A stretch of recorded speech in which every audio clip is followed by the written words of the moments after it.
The Mass Spectrometer. Tremendously useful piece of kit here. It allows you to measure the mass of ions. It allows you to work out the relative abundance of those ions. So you can work out the proportion of a particular isotope of chlorine that you have in your mixture. For example, it allows you to analyze large molecules like proteins, for example. So let's look at how the mass spectrometer does what it does. This is a very simplified diagram. So I'm missing, for example, the way we make the ions, but what we have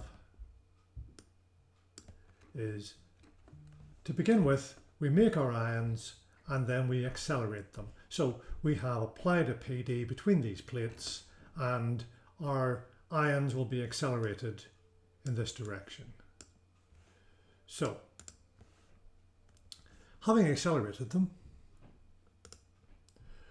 we then have a range of velocities coming out of here, and what we want is a single velocity, no particles with any other velocity other than our chosen velocity coming through here. So here we have an electric field, and at right angles to that we have a magnetic field, and we choose the strength of the field, the electric field, and the flux density of the magnetic field so that the two effects exactly balance, and so the particles will come through here undeflected. More detail on the maths of that in a couple of minutes, but we have a section of our mass spectrometer which accelerates our ions, having made our ions in the first place. We then have a velocity selector here, and this works by having these crossed fields, we call them. In this case I have my magnetic field into the page and I have my electric field vertically. And if we choose those fields correctly so that the particles come through here undeflected, they will all have the same velocity. And here we are choosing our velocity. If they're too fast or too slow, they will hit this barrier just right, they'll come through the gap. So we have accelerated them, we have selected our velocity, and then we have our deflection chamber. So our beam of ions enters our deflection chamber, and in the deflection chamber we have another uniform magnetic field. And by Fleming's left-hand rule, this will cause our beam of ions to bend. But the amount that they bend depends on their mass. Again, we'll do the maths in a moment or two. So this is basically how your mass spectrometer works. We make our ions, we accelerate our ions, we choose the velocity of our ions, and then we cause the ions to bend in a known magnetic field called the path of the ions to bend, I should say, in a known magnetic field, and they strike a photographic plate here. So here we have the slit. If we look back at the chamber, here's our gap here, and that's what that is. So our ions have come in, they've been bent, or the direction of them has been bent by this uniform magnetic field, but here we have two different positions that our ions have arrived at on our photographic paper, which indicates two different masses. And notice I have labelled the distance from here to here as twice the radius for the first ion, and here to here twice the radius of orbit for the second ion, because what you have here is the diameter of the circle that these ions are performing. If I take you back to my chamber and my beam, you can see that this distance is the diameter of the circle, not the radius. And that's an important point, particularly for answering questions. So there you have the mass spectrometer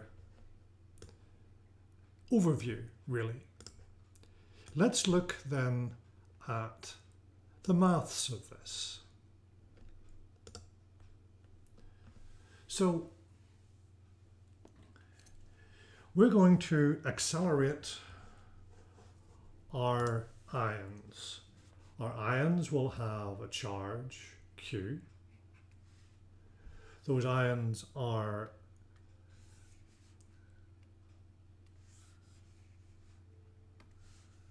entering a field, an electric field with a region, electric field strength E. And we know that the force on here, on our charge, F equals EQ, which of course equals MA.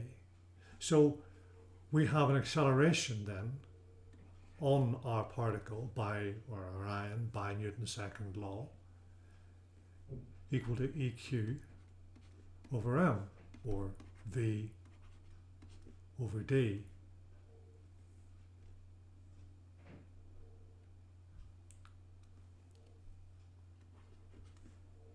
Times Q over M. So here we have the acceleration. Then the velocity selector. Well, you have crossed fields. That is to say, you have the electric field, EQ, and you have a magnetic field, which gives us a force BVQ. Now, what we're doing is we're saying that the force, let's say, up on our particle is being exactly balanced by the force down, the up by the electric field and the down by the magnetic field. And so we're saying EQ equals BVQ. So V then is E over B. That's quite important for us. So when our particles leave our velocity selector, we have chosen our fields so that the particle goes through undeflected, so that we have a single velocity leaving the velocity selector. If the velocity is too low, then BVQ will not equal EQ, and the particle will go up and miss the slot. Conversely, if the velocity is too high, then the magnetic force is greater than the electric force, and so it goes down and misses the slot again. So we are choosing our velocity by using our crossed fields. That's a term you should be familiar with.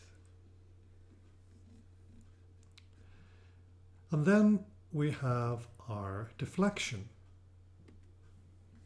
So we now have our particle with a charge Q in a region of magnetic flux density B, traveling with velocity V. And so we have a force on it, BVQ. And of course, this is a centripetal force, in that the force is at right angles to the motion, Fleming's left-hand rule.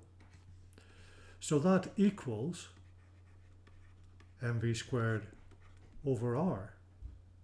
So now we have BVQ equals mv squared over r. That cancels with that. And we have r equals mv over bq. That is to say, r is proportional to m, because all the rest of this we've chosen.